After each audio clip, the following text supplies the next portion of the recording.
Everybody, welcome back. Welcome back to Reejig's Skills Masterclass. This is where we unbundle work one industry at a time. And you've seen Mike and Siobhan doing it last year with many, many industries and more to come this year as well. Today, we're going to focus on an industry that for me is a critical industry for the future. It's the senior care industry, one of the most critical sectors globally, as you know, providing essential care to an aging population that we continue to have, that contributes to, and it's amazing the size, to a $1.1 trillion to the global economy annually. Employs 30 million workers worldwide. So a huge industry that has a lot to unpack. And with Mike here, we will be unpacking for the rest of this hour all the details of what we know about the industry today and of the future as well. So with demand of senior care professionals expected to grow, as you all know, by 20 to 30% by 2030, this is a sector that for us plays a pivotal role in the well-being of society and the global economy as well. So we are having more life expectancy, and as we do, then we are supposed to have better quality of life as well for the time that we are here. So myself, I'm Nuno Goncalves. I'm the head of workforce strategy here at Reejig, and I'm joined by Mike Reed, our chief product officer and our co-founder of Reejig as well. So we're here to simplify as much as we can the complexity of this industry, using data to help you unlock and your workforce potential as well. So we'll dive into this, but Mike, it's a pleasure to do this with you. Mike, as you all know, has this wealth of knowledge and data and insights on every single industry, which is fascinating. So very much stay tuned and very much looking forward to your insights, Mike, for today. Yep, looking forward to it. I fully intend to get much older, so this is as important to me as I'm sure it is to everybody on the call, whether they're active in it or intend to be part of the senior care, impacted by the senior care industry. So looking forward to this one. Older and with good quality of life, right? Enjoying more the ride as well as you get older, which is great. So appreciate that. So a little bit on our agenda. What we have on our agenda, we will start as always with an industry outlook, what we are seeing, and some of the CEOs and some of the leaders in this industry are talking about. What CEOs and leaders are prioritizing, discuss how to build a bold and responsible workforce. For me, it's one of the things that I love about Reejig is that we stand very fully behind of this dichotomy of being bold and also responsible. And we'll deep dive a little bit more on what does this mean for us on this duality as well. So we'll look at practical strategies to reinvent our workforce, dive into kind of very clear examples of what you can do and how you can reinvent your workforce. And we'll wrap up with key takeaways and a personalized view for you to take action, so which for us is critically important as well. So industry outlook, we'll talk about the work ontology at Reejig and all the details of how work is done in this industry. What is the AI impact and how do we assess that impact on this industry? Some of the paths of the future, which for me is extremely important. How do we reskill people and be responsible as well? And how to take action, what we need to do, how can we make better decisions in this critical industry for us as well. So a lot to unpack today, so stay tuned. And as you know, there's a chat, use the chat. We will be tracking the chat and any of the questions that you have throughout the conversation. And we'll also have some time at the end for some Q&A and interactive Q&A as well. So as we wrap up at the end with key takeaways, and as I said, a kind of a personal opportunity for you to take action, then Mike will cover the data in depth. He will go to all the details of what we know, and he'll guide you through the stories and strategies at the last part of this conversation. So if we jump to the industry outlook, if we see the specifics of the industry outlook, we understand that this global senior care industry has a value of approximate $1.1 trillion by 2023. A huge industry, as we've been saying, driving by, of course, by an aging population and increasing demand for specialized services. What dawned to me a couple of years back was when I was having in a conference and someone was saying that there's now more people turning there's now more people turning 50 than people turning 5 ever in the world. So that ultimately tells you how the projections will eventually be to a world where you will have more people with more age than necessarily people actually being born and in younger ages. We've never seen this before. And how is this impacting the industry? That's one of the things that we will be seeing also throughout the conversation. So looking ahead, the market is forecasted to grow 1.45 trillion by 2025. It's a compound annual growth rate of 5.7% over the next 5 years, which is an interesting and compelling growth rate as well. So today, currently, 16% of the population is senior 65 or older, fueling, of course, demand for elder care. Interestingly, which for me was a surprise, home care, which is often preferred for cost and convenience, is also expected to account for 35% of senior care revenue by 2025, which is an interesting data point as well. So on the right, you'll see a few key trends. So first, the industry is projected to maintain a very steady growth of 5.7% annually, driven by AI-enabled operational efficiencies and the rising of chronic conditions in aging populations as well.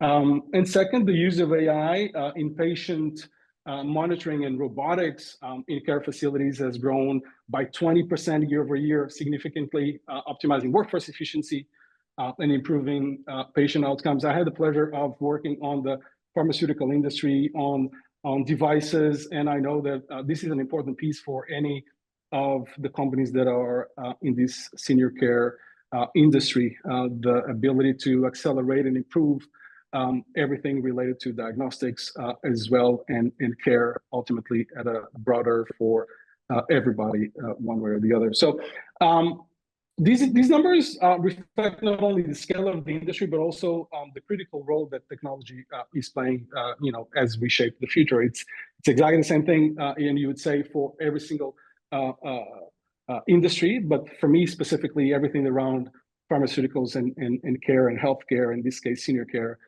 is something that is actually exponential. There's an exponential opportunity there for robotics as well. So today we'll explore some of these trends. How are these trends impacting our workforce strategy, and what actions you can take to adapt effectively as well. So just looking at this, Nuno, there's it's interesting because well, there's forecast growth. It's happening at a point in this industry where there's so much transition. As you've said, there is a significant transition to home being the new hospital, home care. There's an aging population, so the area needing care is significantly growing over the foreseeable. We're seeing the same workforce shortages as we are in general healthcare and nursing. At the same time as, to your point, health telemetry, remote health system, health devices are really stepping up in their ability to deliver remote care. So there's all of these things coming together at the one point in time, straight out of COVID, effectively, and having to transition the nature of work in this industry, quickly transition the nature of the work to deal with these changing circumstances. So not only are they facing one crisis, there's a number of changes that are all landing at the same time. So super excited to be able to look into this industry and see where they can be transitioning to. Yeah, and I'm interested also to understand also from a geographical perspective. I think when we talk about the US, there's the cost of healthcare is unsustainable, and it's been a conversation for many years as well. It would be really interesting to understand what will be that shift more for home care, and hopefully with a lower cost one way or the other. But that means that one way or the other, we need to support whoever is providing that home care with the right diagnostic tools and the right support to actually be able to provide the care there as well. So yep. It's fascinating. We actually went and tried to understand what kind of CEOs of this industry are saying as well, kind of the top leaders and senior leaders care about in this industry. And in this slide, you can actually see some of the highlights of the priorities and concerns shaping this future of the industry. So from their leaders here. So what I like, there's a lot that I like here, but there's workforce shortages. We've been talking about this. The nurse shortage is something that we've been talking for a long time. Continues to, and hopefully regulatory compliance continuing to be important. But what we've seen, and especially in everything around Gen AI and automation, is that you've seen some of the healthcare companies also reducing the time that they have to ultimately be able to bring diagnostic tools and medicines to the market as well. But the reality is that one way or the other, and for me, and specifically when we're talking about workforce intelligence and workforce strategies, which is ultimately what brings us to this conversation, when we start talking about the skills that we need, we don't have enough people with the skills of today and the skills of tomorrow as well. So how do we fight a shortage of workforce is something that is at the heart of and mind of every single one of these leaders as well, Mike. Yeah, there's a lot. I think I think the one at the bottom there, I think from Robin Stone, who's formerly had senior roles in government policy around aging and disability, and now is, I think, an analyst and researcher in the space, highlighting that workforce, more than delivery, more than financing, is going to be the critical issue. And I think it's the nature of the workforce. I think if we look at the most significant innovations, we'll get to talking about what's possible in this space. It's not going to come from gadgets. It's not going to come from tools or toys. It's going to come from rethinking how the work is done. With all of these things changing, it really is going to come from an understanding of the work, and how can I leverage the caregivers that I have to maximize the direct care and the impact that they can deliver. It's a massive change, Mike. I'm 100% aligned with you. It's a massive change, and I think that it goes back to what we at Reejig we stand for, and again, this dichotomy that I love, which is ultimately we know that this is an industry that needs to and requires and needs to be very bold in the way that they will transform themselves in the future, so that we can do better care, different care, so that we can equip different people as well. But ultimately, on the other side, that we are also responsible. And what does that mean? That we ultimately have the people that are providing that care with the skills that they need to provide good care to everybody that will be in need as well. So this bold and responsible is something that it's probably even more true in this industry as well, Mike. So how do we build this bold and responsible workforce? So for us, and you've been hearing about this zero wasted potential at Reejig. We believe, and me specifically, I also believe that ultimately companies have this responsibility and this social contract that ultimately to provide clarity and visibility and transparency to what the future will look like, not only from a business perspective, but what does that mean from a skills perspective as well. So the Reejig stands for and is fighting this zero wasted potential. We believe that one way or the other, people need to continue to thrive in their organizations, even if we shift and transform work, that we are able to upskill and reskill in a way that they are able to have a sustainable, strong, and meaningful career for the future. But the reality, and if we go to concrete things, how do we ultimately build a bold and responsible workforce? One, the bold piece, reinventing your workforce. It's undeniable. We will not be doing work as we were doing work in the past decade. Gen AI, it's not only Gen AI, but Gen AI is it's impacting significantly everything that we do, accelerating what we do, supercharging our workforce, which means that we're simplifying, we're accelerating all the work that we've done one way or the other. We also believe that as we reinvent our workforce, there's this digital worker that comes to our workforce that combined with our human workers are transforming the workplace one way or the other. So what will be the work that these digital workers will be doing versus the work that we will be doing, so that we can accelerate and provide even more value to the world? That's where we believe we need to be as bold as we need to be and as bold as we can be to be, as I said, better, faster, and to the market as well. So if you reinvent your workforce, first you need to understand work, which is something that Reejig does, and through our ontologies as well.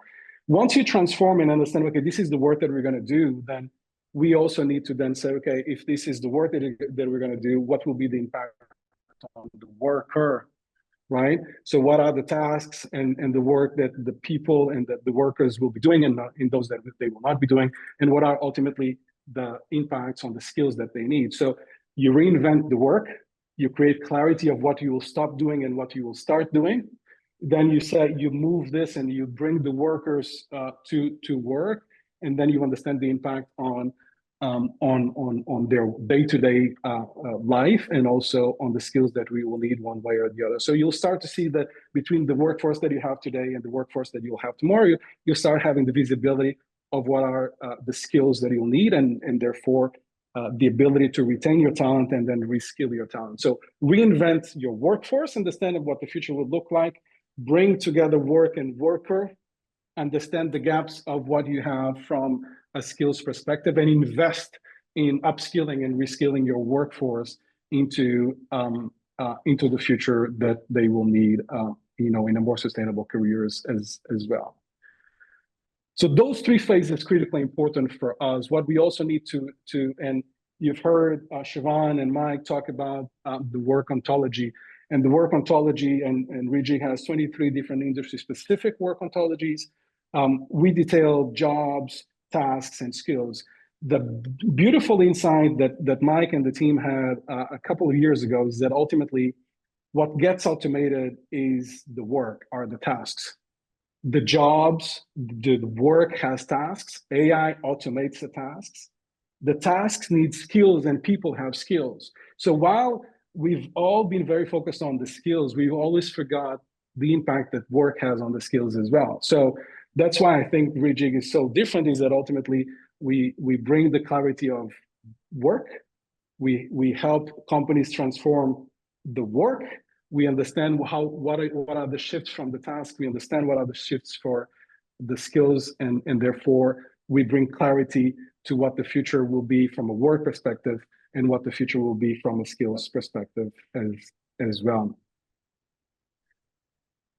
I think the other thing. Yeah, go ahead. The other thing, we can probably we're just reflecting on is that this conversation inside business, inside this industry and others, is changing at the moment, where the business has been responsible for the work that needs doing, the tasks effectively. It has a view of that, and it has their hands around that and looks to solve for those problems. Whereas the people space, the HR space, has been trying to understand what people do we need to execute on those tasks, and what are the capabilities that they have, the skills that they have, the behaviors that they bring, and what are we going to need going forward. And I think what we've found in the ontology is the ability to knit that conversation together for all of the people to sit around the table of work and say, okay, well, what do we need doing, and who's doing it? How are they doing it? What are the skills that they need to bring?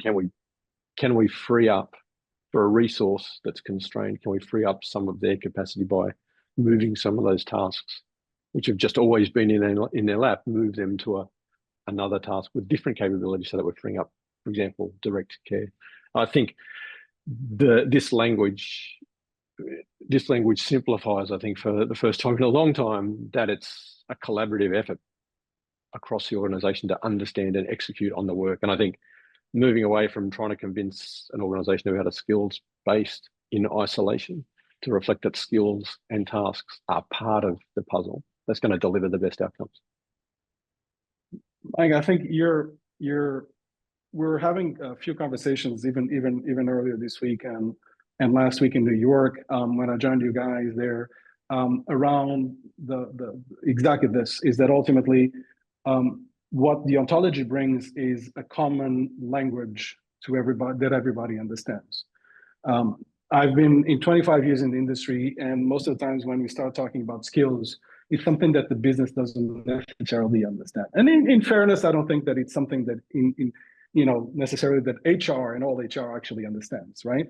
What we're seeing right now is that this conversation around work is guiding much more conformity and much more alignment between the business and HR because ultimately the business understands work, the business understands tasks, and then in HR or outside of HR, then we can then map tasks, skills to tasks as well. So bringing this common language will allow us to ultimately have faster alignment with the business and bringing this HR function and the business closer together as well.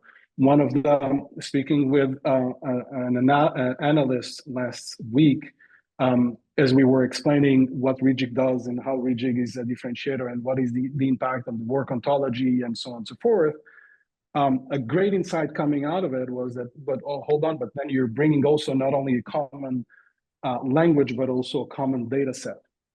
And that was a great insight. And the reality is that if we see how all the work around skills has been done in the past, not only is about skills, which is something that not everybody understands, but we are feeding, whether it's the business or the different teams in HR, kind of the comm team, the TA team, the talent management team, the L&D team, with different data sources one way or the other. On one side, more focused on recruiting, on another side, more focused on learning and development and so on and so forth. What the ontology brings with this triangulation between jobs and work and tasks and skills is that we bring one single language, one single data source that will allow people to accelerate the transformation, the being bold, the transformation of work, but also understanding the impact on skills and what will ultimately be the investment needed on reskilling and upskilling everybody as well. So it's a great point there, Mike. Amazing. Wonderful.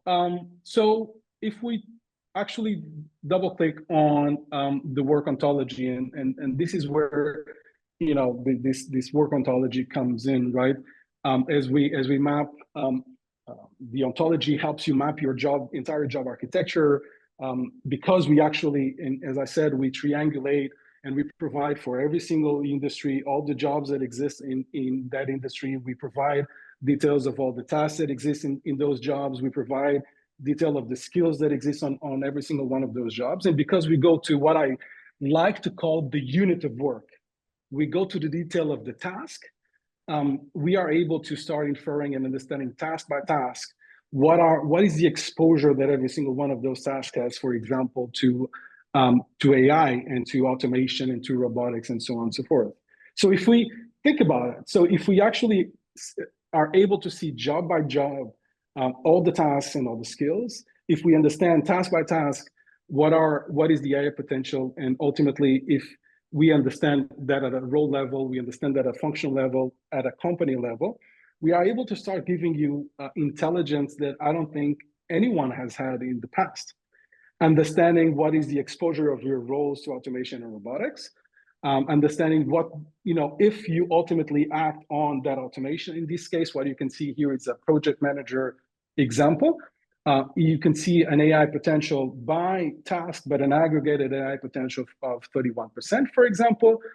And if the company is ready to automate parts of those tasks, we can also start inferring and telling you how much faster you'll become, how much efficient you'll become.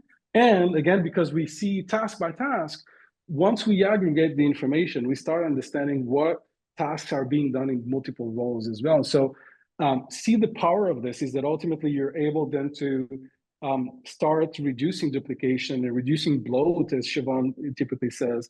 And that means that you simplify and you accelerate as well, all the work that you do in your organization. So AI Potential Index tells you which areas have this highest potential or exposure, as we were talking about. This task duplication and workforce bloat that ultimately you can work and ultimately, act upon as well.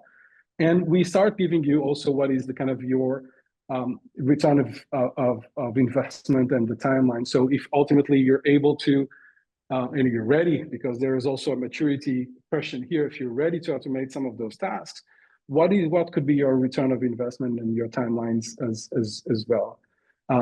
For me, one last thing that is extremely important, and Mike, I know that for you as well, is then that's almost everything connected at an organizational level. But then the question is, what does this mean from a skills perspective, right? So it starts giving you also the details of the skills that you have today, the skills that you have tomorrow. And those of us that have been in learning and development understand that that's a critical piece for us to understand what do we need to reskill people on?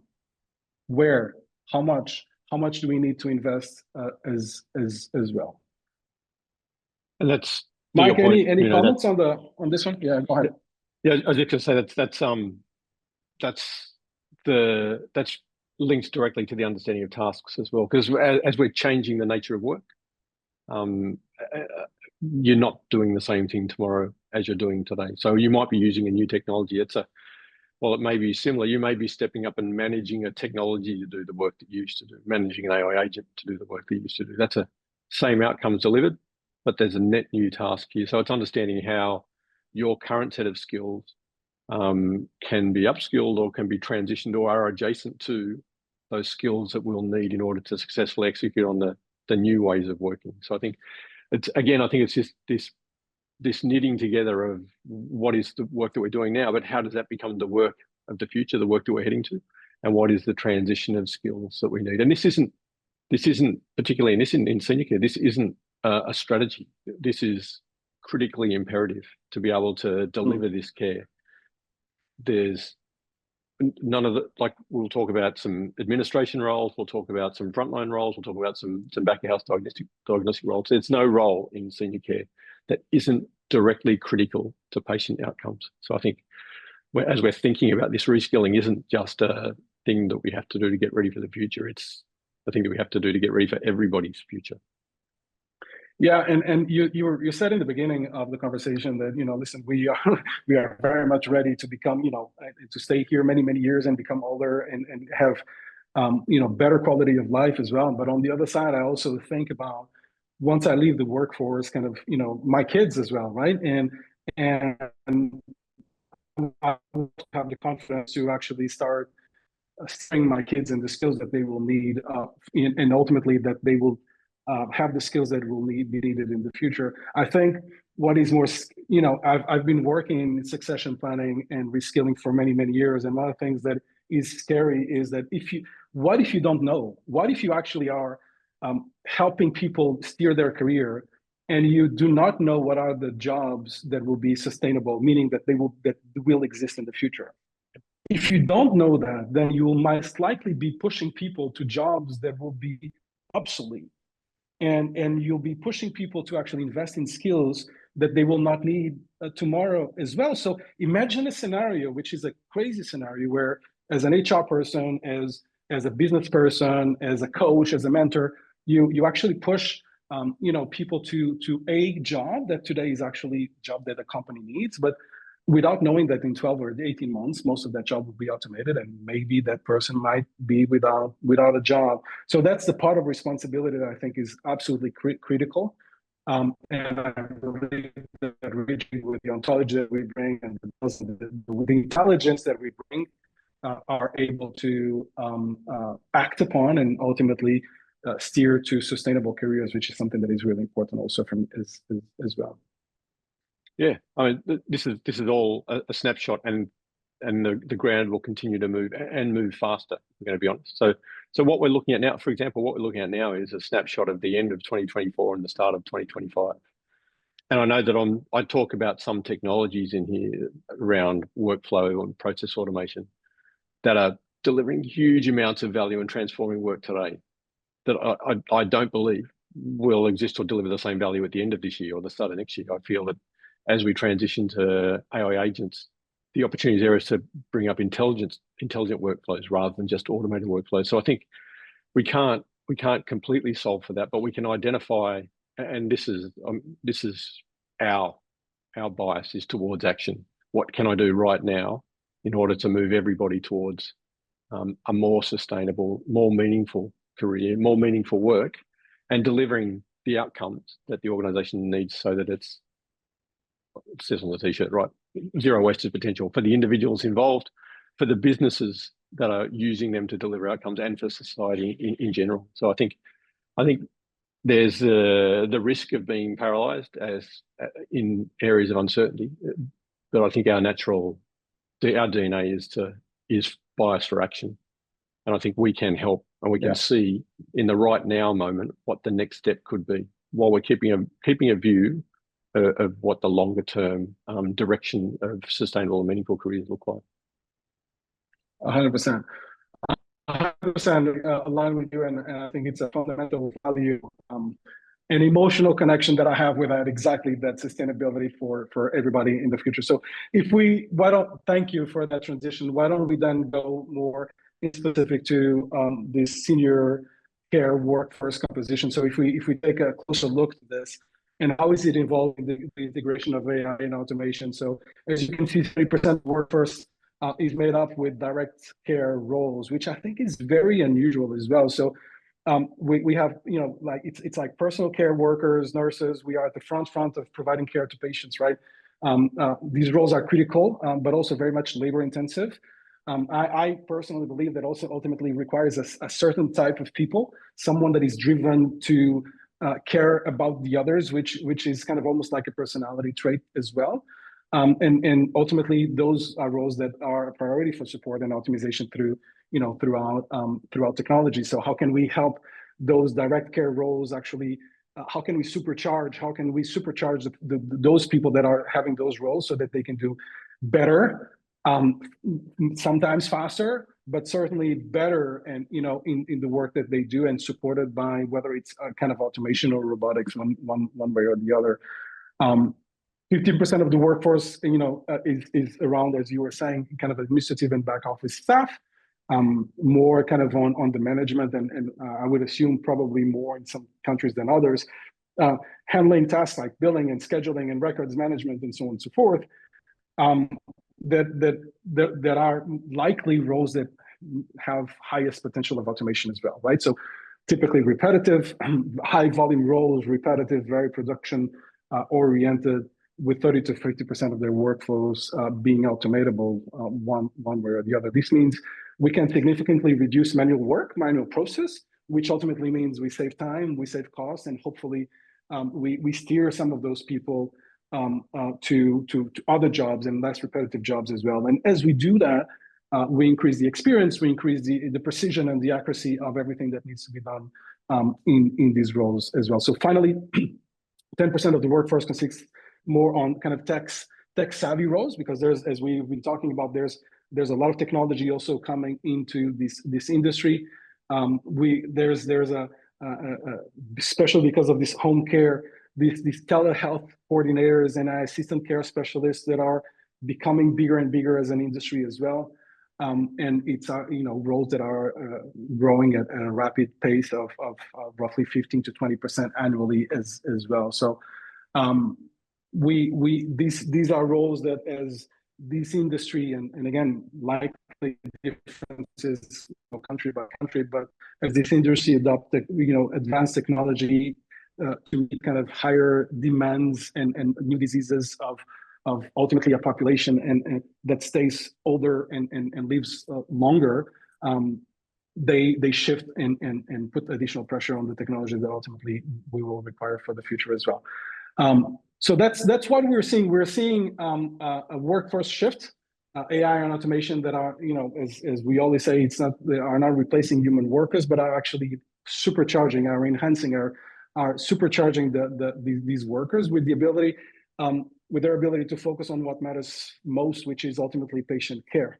So if we can, have humans caring for humans, and everything else that needs to happen somehow happens in a faster, better way, then that's the way that ultimately we believe the future will ultimately be, by automating repetitive tasks, upskilling workers for tech-enabled roles, as we've been talking about, and we can reduce costs, we can improve efficiency, and deliver better care outcomes, which is something that every single company in this industry has been doing, and countries as well. So that's what we believe needs to happen, so that ultimately these senior care providers are not just keeping up with the demand of the industry, but setting what we believe is a new standard. And again, it's not only this industry. Being ready to assume new standards is something that is it exists in every single place. Here in particular, it's also very true. There needs to be a new standard of care in the future what does that mean from technology and all of that, but what does that mean from a care perspective and from a role perspective moving forward as well. So we'll and Mike will now kind of we'll be talking also about the AI and automation potential, and then ultimately we'll kind of double click a little bit more on some of the details as we go. It takes that, and it was really interesting, this slide, which is kind of just a snapshot of now and a bit of commentary on next. That was really hard to get a clear line on some of these, like the impact of transition to home care. So is that a cost-driven thing? Is it a preference-driven thing? Is it a combination of things? Is it cost of delivery, or is it cost of acquiring the service? So what are the drivers there? One of the things that was super clear through this, though, was that AI and technology does not replace the caregiver. To your point, it doesn't replace the caregiver. AI amplifies their ability to deliver care. So that was constantly in the way the data was forming, the stories it was telling. That was the message it was reinforced. The one thing I was looking for, the one thing I went looking for, was to see if there was a line around the use of AI as increasing the patient's experience. So whether it was conversational or engagement or mental health, or having avatars to engage, on the assumption that with home care there might also be loneliness. There might also be loneliness in care facilities as well. But the one thing I went looking for that I didn't see a clear line in the data, but I'm monitoring is, can that support and deliver care at the same time, as it's, like as you said, supercharging the ability of our current care workers to deliver. Just an interesting. I went in there looking for it with that in my mind, knowing how I talk to ChatGPT. That whether or not that was also delivering it was also part of delivering the service. It's okay. I love that. Yep, I might jump into having a look at a couple of the roles now. So the first view here, the one we always take is what we would call the bold one. Where's the big opportunity to unlock capacity in your workforce? And the administration staff comes up reliably. And while there are some nuances, it's a lot of this solution space is common across industries. Personal care worker has the ability to deliver that direct care face to face and free them up so they can do more.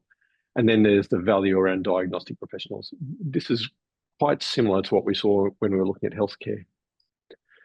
Looking at the admin staff, significant operational gains, but as I said here, a lot of the solution space is maturing quickly, and it's applicable across industries, across healthcare industries, but across others. So automation around account management, account reconciliation, automation around communications, and that can be applied more broadly. So while there are some nuances of operating in the health space, operating on health data, we see in the admin side that there is a standard level of uptick that can be pursued with a high level of confidence that it can get delivered reasonably quickly.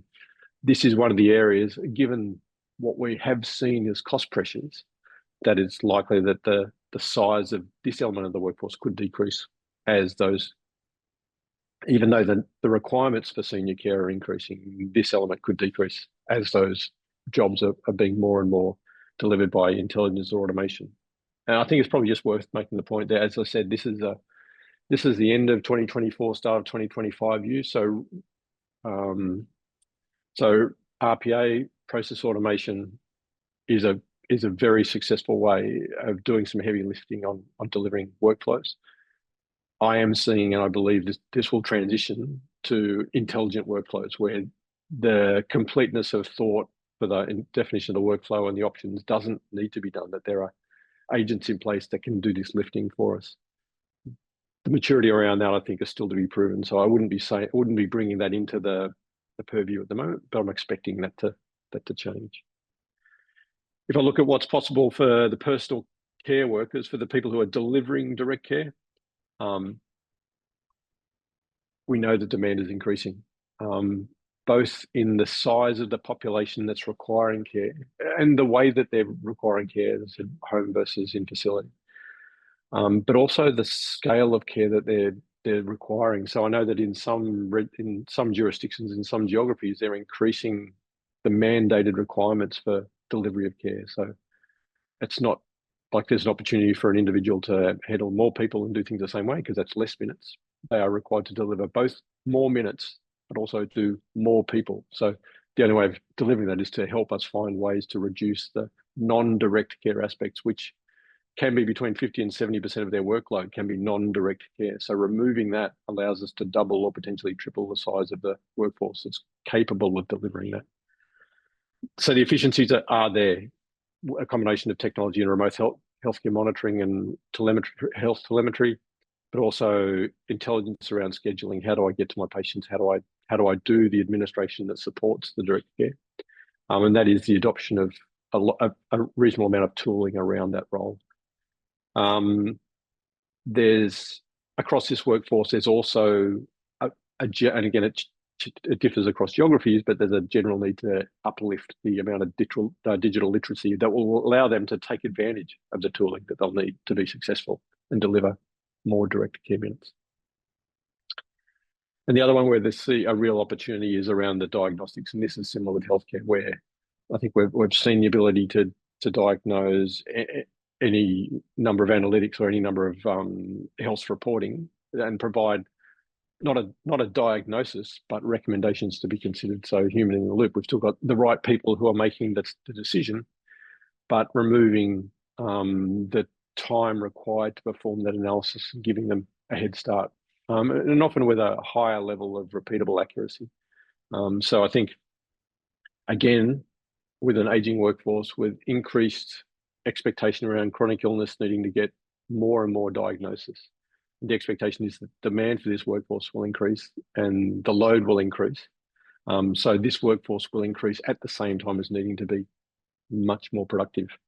And some of these tools, given that they are operating on the health data rather than just potentially managing the privacy data like it would have been in the admin space, if they're working in the health data, the requirement for validation and testing and approval is significantly onerous. So that the time, the cycle to deployment can often be longer than in the other examples that we've seen.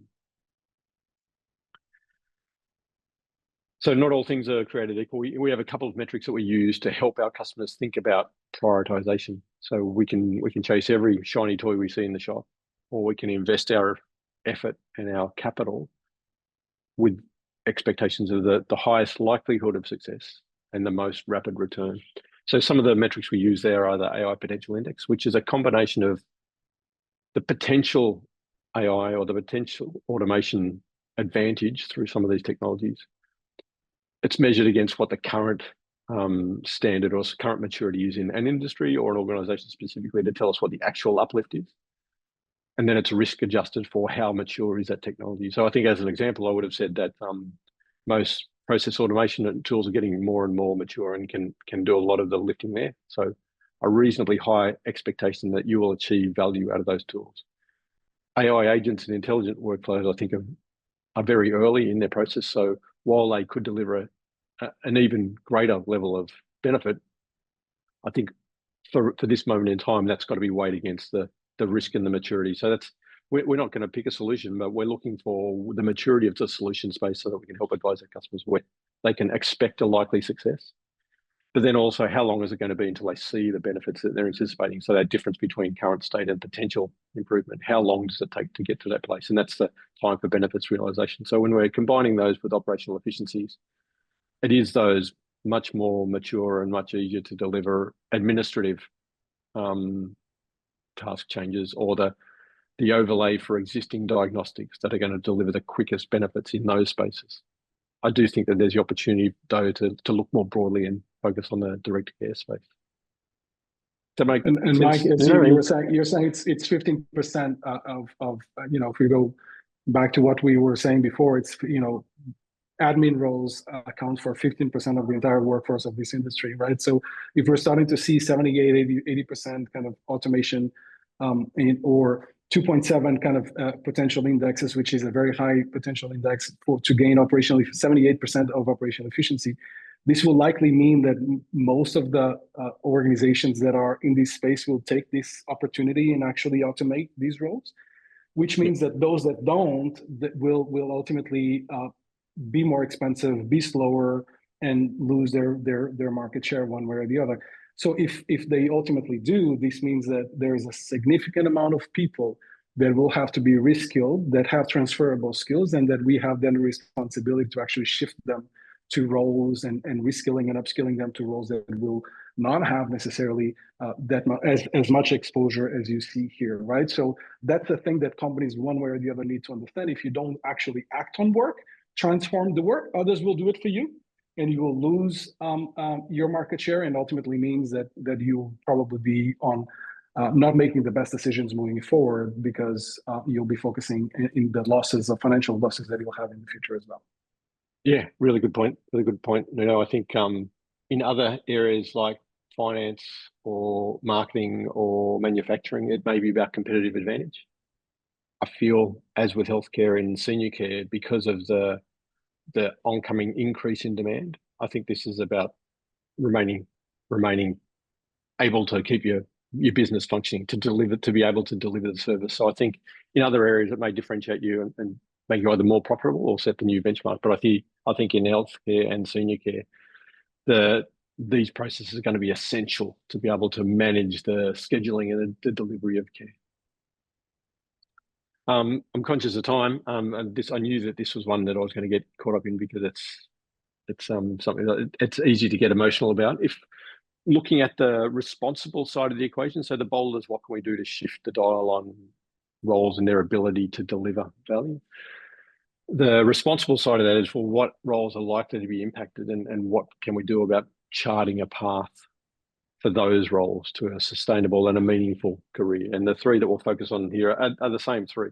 They're the biggest opportunity for uplift, which is a risk of downsizing, but also moving them, as I said, to these new tasks, the net new tasks that they'll have to be capable of delivering in order to operate as admin or as PCWs or as diagnostics. Looking at the admin staff, I think we're looking now at how they would start to, rather than execute on the tasks in the process, manage the process execution. So it's stepping up that layer strategically from in the detail to managing processes to deliver the detail. And as it stands at the moment, that's about understanding the toolkit that's going to look at automating your workflows and your processes. There's some really solid vendors in this space. There's also some really solid education that can bring people along the journey to how does this manifest in the workplace, and what can you do to take advantage? It's a really clear ROI, as it is across most industries. When we're doing automation, the ability to significantly improve output, the cost of reskilling, the cost of training, the cost of education is a really clear ROI and a significant benefit to the organisation that's funding that potentially. But also we see in this space that it's a significant value to the individual. The individual is now a more valuable individual in the organisation, so they can command higher salaries because they are now delivering more value to the organisation in healthcare. So it's pretty clear in this space that there's a path to go from what used to be, once upon a time might have been paper-based, to now managing those workflows and becoming effectively an advisor on this is what we can see from the data around some of these cases. If we're going to look at the personal care workers, again, this is fundamental transition. The requirement for digital literacy, the requirement for familiarity with telehealth, with data interpretation now. So I'm using tools to give me indication. I'm using tools to then manage the recording and output of some of those on-site diagnosis or monitoring. This is a significant change in the activities that will happen on site, whether it's delivered by a care worker in someone's home or it's delivered in a facility.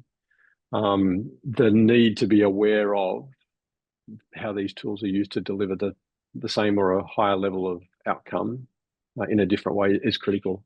So this is something that is happening to us in order to deliver to the increased workload. And again, there's a number of the process to accrediting these devices happens all on the left-hand side of the timeline. So this is all about becoming familiar with the investment in capital that the organisation is going to make. So it's less a choice that the individual makes. It's more about the organisation is making the investment in these technologies, and it's about bringing your workforce along the journey. But again, they're operating at a higher level of technical capacity. So I think we see when we're looking at how these roles are described in the market that they're significantly more valuable roles for the individual. So that the investment in the individual is probably insignificant compared to the investment in the technology and deploying that from an organizational perspective. Right. But the ROI is really clear. And then just to look at the last one, diagnostics. Again, it becomes from moving the role of looking potentially at the clinical diagnosis of data or charts to monitoring the model's performance. How do we reinforce the AI model that's doing this first pass is being trained and directed in the right way, that it reflects the nature of the care that you're delivering or the diagnosis you're being asked to perform. So I think it's a transition from somebody performing the diagnosis, something that is effectively operating the diagnosis tool. And this is again a higher level thinking to leverage the experience, but then deployed in a different way into the technology rather than into individual report analysis. And again, similarly, this is a higher order role and a more valuable role because of the accuracy and the throughput. I think just in terms of there's so much more to talk about in this space, and I think the other thing I'd be looking forward to coming back and revisiting it probably in 12 months' time, because I think that there's still a lot of moving parts in senior care that we're looking at to understand how this market is moving. Yeah. But we see a lot of opportunity both in improvements today, but also in preparing the workforce for who they need to be in order to remain effective and valuable and more valuable in this industry. 100%. And I'm always fascinated with one of the things that I love about Reejig is that we not only provide the clarity of what exists on the industry, but we also then go to this kind of, showing these pathways of action, kind of this default to action. And it's important to understand that in every single industry, and this one is not an exception, that we have this responsibility of, once we know, we have a responsibility to do something. And what Reejig is bringing is this intelligence that will then push you to, and every single organization to ultimately be able to act, which I think is phenomenal. So it's been fantastic. It's been really good. I'm with you. I would love to see this kind of in a year as we continue to see the industry kind of reinvent itself. But key takeaways, right, as we wrap up, and we have like 5 minutes left, but as we wrap up, key takeaways for this industry, it is an industry that will need to reinvent itself. Senior care is being done differently than what was done 10 years ago. It will be exponentially different as we continue to go, as you've seen, as you've heard what Mike was saying, as we were saying on the evolution of the roles, the automation, the robotics, and also the focus on what makes us human, which is a lot around also the care and in proximity to these senior people as well. So reinvent the work is something that for us is critically important. This is that being the bold part of the equation that we've been talking about, bold and responsible. As you reinvent the work, you then need to bring and mobilize your people and understand what is the impact on our people. So Reejig has an opportunity marketplace, which is ultimately what Siobhan says, that we need bring to worker. So what is the impact of these transformations in the work, and what is the visibility that you can provide internally, whether it's by function or at an organizational level or by role as well. So if you then have that visibility, you understand what will be the mobility, and you'll mobilize your workforce. You'll also understand what will be the gaps that your workforce has today and tomorrow. So therefore, you can start shifting and steering people to jobs that will be sustainable in the future, and you can start investing some of the money that you probably have saved as you automate and bring robots in, but especially as you automate your tasks, some of the money that you save, that you can then reinvest in your people so that they can upskill themselves as well. So if we, what we could do as well, and if you like this what we've been doing so far, kind of the skills masterclass by industry. We can also do skills masterclasses that are specific to you as well, that can actually give you all this information, all this structure, understanding the impact and the roadmap for AI, understanding the impact that you can eventually have as the industry specific, but also very specific to you. So if you want to have some, a personalized skills masterclass for your organization, there's a QR code here. Our team and our workforce strategy team will be more than glad to give you some more personalized insights that are specific not only to your industry, but are specifically also to some of the work that you do as a company as well. So you can see there your current workforce composition at the industry level, the operational efficient index, and the opportunity that we see in the future. And one way or the other, what is the AI potential index, which ultimately starts telling you that if you're not acting on that AI potential, others will eventually be doing on your behalf, which is something that you don't necessarily want to do or to be in a position, in the future. Mike, it's been a phenomenal pleasure and to do this with you. I think the level of details and the level of insights that you bring into an industry that is close to your heart is good. I could feel the attachment there. I would love you were talking about this care and the loneliness in the future, which is again something that is very human as well. So how can we tackle something that is as critical as that in the future is something that stayed with me from this conversation as well. For the rest of you there, we have a very full schedule of skills masterclasses, industry specific in the next for this year. We will be focusing on the automotive industry, which has been in the papers in the past days on how this automotive industry is ultimately evolving and what are the impacts that we are seeing, again, not only at a job level, but also at the people level, one way or the other. So I am very much looking forward to see and to all the insights and what we're able to understand from the AI exposure, the transformation, the acceleration of an industry that ultimately is an industry that is trying to bring also some sustainability in a world that has been dealing with some climate issues as well, as we all know. So next one will be Wednesday, as we always do, February 5th at 11 a.m. That is a time that hopefully will bring people from different sides of the world to us and talking and detailing the automotive industry as well. Mike, any final words on your side? This has been great, Nuno. Welcome back for 2025. I'm looking forward to a pretty full schedule. This has been great. Hopefully, if anybody's got anything that they want to share or any other questions, feel free to DM Nuno or I outside the call. Super keen to hear how it's happening in practice, but I'm also looking forward to reporting what we're seeing in the data.